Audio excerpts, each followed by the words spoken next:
We will be looking at another similar triangle question. So in example 4, we got a pair of similar triangle. So again, what I will be doing, I'm going to stack them up first. I'm going to stack them up so that it's easier for me to match the angle. A will be matched to D. B will be matched to E. B will be matched to E. C will be matched to F. Yeah. So that's the matching angle. So after the matching angle, I'm going to be writing the ratio. So this will be the first ratio. So triangle should have 3 ratios. Then this will be the second ratio. And the last ratio comes from the first and last alphabet. So here will be my 3 ratio. So after my 3 ratio, I will try to put in the information. So I'm going to replace the ratio with whatever info I have. So AB is X, DE is 4.8, BC is 5.4, EF is 7.2, AC is 5.1. Seems like there's a lot of numbers. And DF is Y. Okay, so once you've done the prep work, then we can start to answer the question. Okay, so the first one is to answer P. Answering P is quite easy. Okay, so if you want the values of P, you can already see that P can be found by angle sum of triangle. So you can use any of the triangle. From here, you can see that it's angle sum of triangle after you have done the matching. So quote the property because you use 180. So that's the first one. After that, I'm supposed to find my X and Y. So if you have written down the ratio, you will find that this can help you to find your X. Then subsequently, this is going to help you to find your Y. So presentation-wise, you present the 3 ratio. So present the 3 ratio. So that essentially is just like you present your homework. So you have done your ratio homework. So you've done your ratio homework, you put in the values.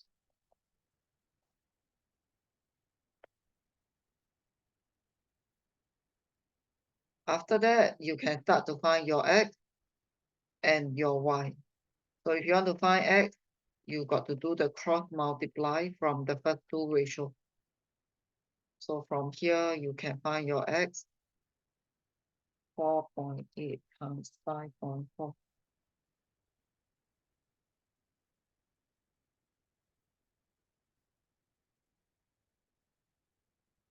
So that's how I find my X.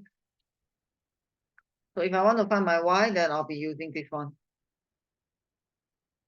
So I will be using 5.4 over 7.2 equal to 5.1. So be 5.4y equal 7.2 times 5.1.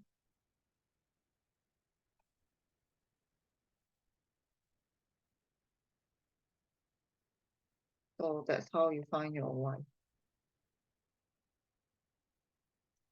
Okay, so presentation-wise, you present the 3 ratio again, put in the values, and see which will be the one to help you with the cross multiplication. Okay, so the next one is the same idea, except that you will be dealing with overlap triangle. So what do I mean by overlap triangle? So for example here, so for example, this is APQ. So APQ is here.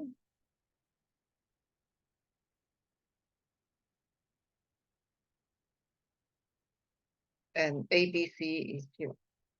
So you can see that these two triangles is overlapping. So the smaller one seems to be inside the bigger one. So does that change your method, right? No, it doesn't change. So the same thing that I will be doing, I'm going to be stacking them up. So I'm going to stack up. So I'm going to stack up so that it's actually easier for me to match the angle. Okay, so angle A is matching. They are the same angle. P and B are supposed to be the same. And then Q and C are supposed to be matching. So after that, same thing, I'm going to get around with my ratio. So again, I should have 3 ratio. So this will be my first ratio. Do your length and ratio homework first before you answer the question.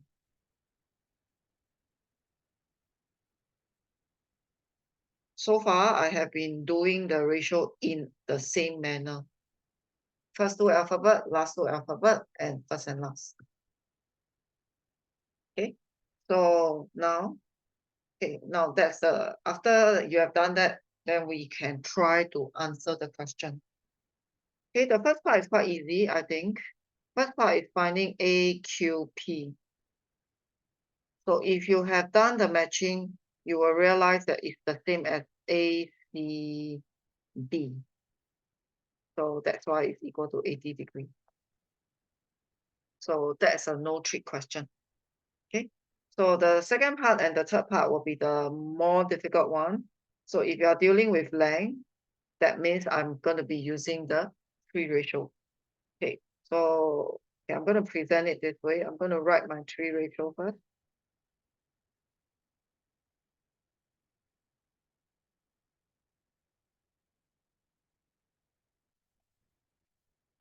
AP is not known to you.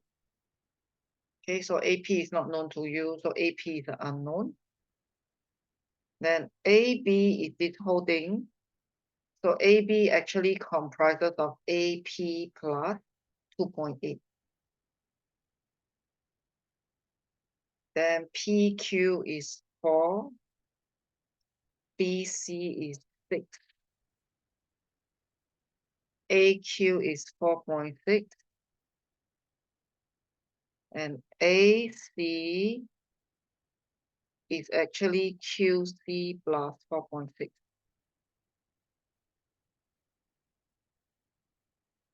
So you just write out the ratio accordingly and then just put in whatever you have. So as you put in whatever you have, you look carefully. You will find that you need to find QC. So QC is actually found here. So I will be saying something like this, using 4/6 equal to 4.6 over QC plus 4.6. So from here we cross multiply. QC is like an unknown. So some people, they feel that they want to let QC decay. So if you are the kind who prefer that instead of writing QC, you prefer it to be an algebra, you can go ahead and give it an algebra. So if you prefer that QC is a K, right, then you can just write it as a K. And then you solve like normal algebra.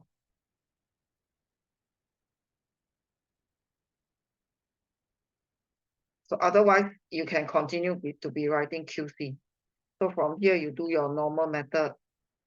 Okay, subtract it over. And then you divide by 4, you will get your QC. So the K that you have found is actually your QC.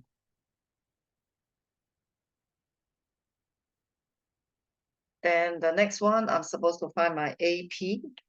So AP can be found using this part.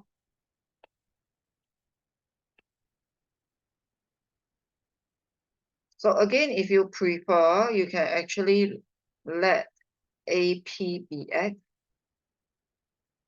So some people, they actually prefer to write it in X. Then they feel that it's not so confusing when they cross multiply. Okay, so if you feel that it's easier if you put it as an X, then go ahead. So put it as an X.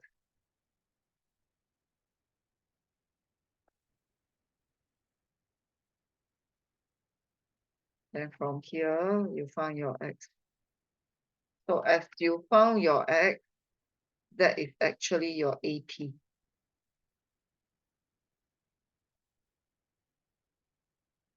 So not to worry when the triangle is overlapping. The method doesn't change. You stack up the alphabet, you match the angle, you write out the 3 ratio. So it's just that when you put in the length, you might find that your length is very partial. So those partial lengths, you can let it be some algebra if you want to. So sometimes when you feel that you see it as an algebra, it's actually easier. Okay, so otherwise you can stick with the alphabet, but it doesn't change the method. So far, you should have seen that you keep doing the same method. Stack up the alphabet, okay, match the angle, write the ratio. So do the basic homework first, then you answer the question relating to similar triangles or similar figure.